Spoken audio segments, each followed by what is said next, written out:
Qida təhlükəsizliyi sistemli və kompleks yanaşma tələb edir. Qida zəncirinin bütün mərhələlərində məsuliyyət və diqqət vacibdir. İstehsaldan başlayaraq emal, saxlanma və daşınmaya qədər hər addımda ciddi nəzarət olmalıdır.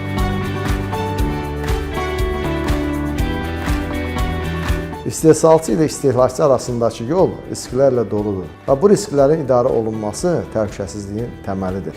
Market rəfinə qədər gələn məhsulun arxasında geniş və çoxşaxəli sistem dayanır.